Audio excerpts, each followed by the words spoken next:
Hello guys, and welcome to my YouTube channel. Thank you so much guys for my new subscribers and my returning subscribers. And if you're not a subscriber guys, subscribe to this channel and remember to hit the thumbs up because it helps YouTube with these algorithms that it may be able to share my videos so it may reach a broader audience. So subscribe guys and be part of this awesome family. Now today I want to talk about Uganda. The Chinese have seized the Entebbe International Airport, the only international airport in Uganda. Why? Because of these Chinese loans. You see, our people, our leaders,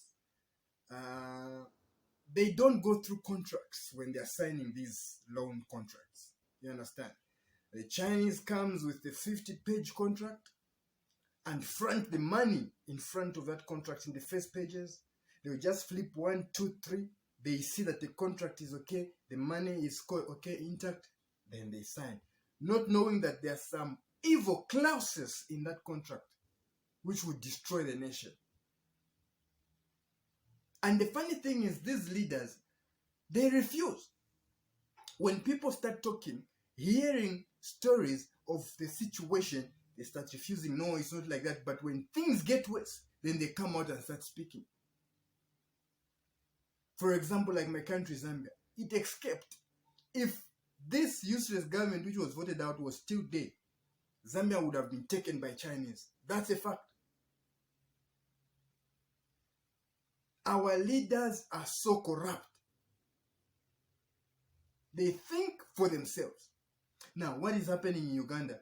The Chinese have seized the international airport and they are refusing to restructure the debt payments, the contract clauses. They are refusing because when Zambian president, new government came in power, they went to Chinese and said these governments were not, these contracts, were not agreed in good faith.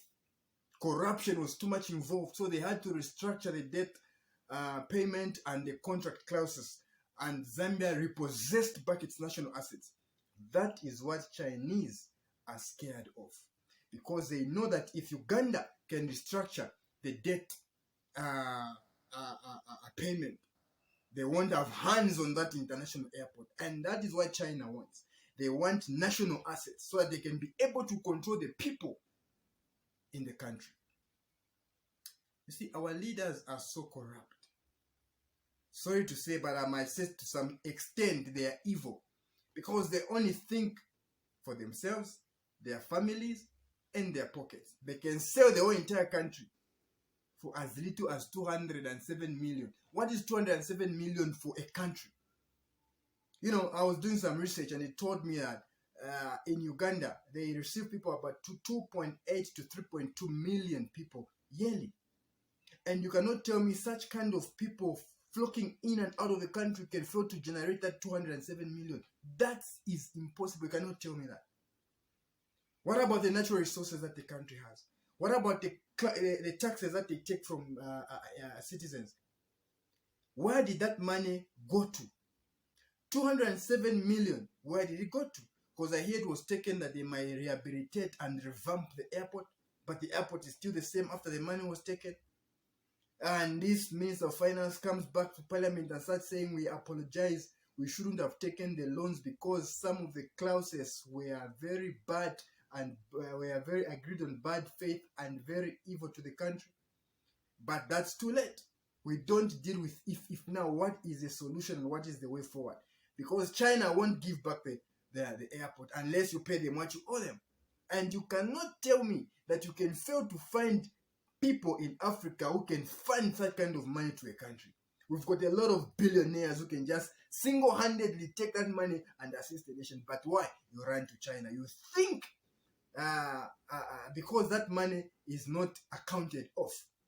You understand? You just go there, you collect the money. The citizen won't start asking to say, oh, what about this? What about this? And because you know that other Africans, when you borrow money, they want that money to be accounted for.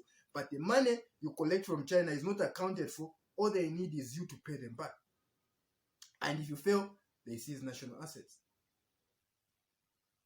When will we stop seeing such kind of stories in Africa.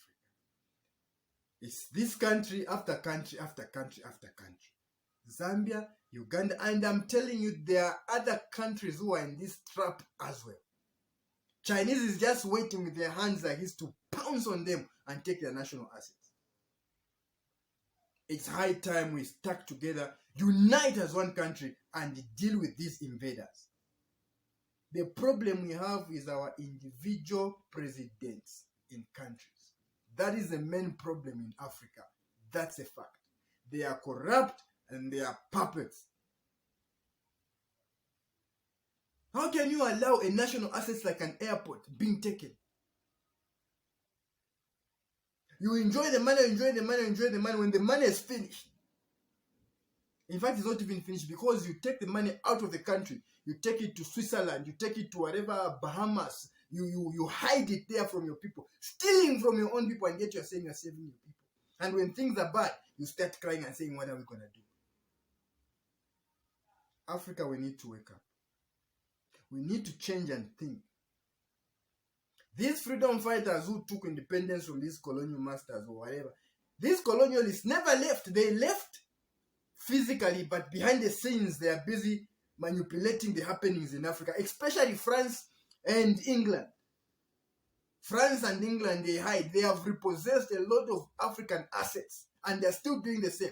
They came in Africa, left the place. They never left, though. They are still here controlling things, but they came and found the place better, left it worse than they found it. And these Chinese are making roads and stuff like that, although it's not an excuse. You understand? They are not better to say this colonial master is better than this one. I mean, they are better because they are developing some parts of Africa which the Europeans have failed to do. They just want to take. Africa, we need to wake up and wise up and know we are on our own. Africans on the continent and Africans in the diaspora, we need to unite and come and develop our continent. We must not rely on Chinese who want to take over the continent. We must not rely on Europeans who want to take over the continent. They have put Africa on a table, sliced it like a piece of cake, and divided it among themselves. Me, I'm going to take this, me, I'm going to take me. And the presidents are there as puppets and just saying, yes, boss, yes, boss, yes, boss.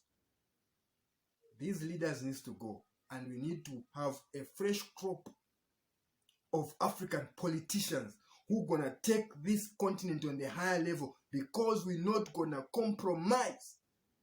We have seen the suffering of our people, and we have learned from our past and what our ancestors have gone through. These ones are part of the system. These ones who are still ruling, they are part of that system of the colonial leaders. We new leaders, political leaders, we need to come up, and redeem our continent. Africa, wake up. Africa, wake up. Uganda, we stand with you. We hope that you're going to pull out of this. And other African countries will support you and stand with you. This kind of loans, you need to know that Chinese mean no good for Africans. I remember the words of the late president of Tanzania, Paul Magufuli. He said, these loans can be only accepted by a drunkard or a madman. So if a president accepts such kind of loans with such kind of conditions, he's a madman. China mean no good for Africa. Let's rise up, guys. Let's work together. It doesn't matter whether you're from north, west, south, east. We are all Africans. It doesn't matter whether you're in the diaspora. We are all Africans. We need to work together and revive our continent. Do you know how powerful we can be if we become one? Because if we become one, they won't be negotiating with individual countries. They have to negotiate with the whole continent, and it will be difficult for them. You understand? It will be difficult for them to manipulate because we have one voice and one people. We need to come out of this enslaved mindset as Africans. Do you know that Europe cannot survive without Africa? In fact, the whole entire world cannot survive without Africa. And as we are here, being mistreated in our own continent by people from outside because of our stupid presidents, agreeing deals on behalf of its people which are bogus and useless.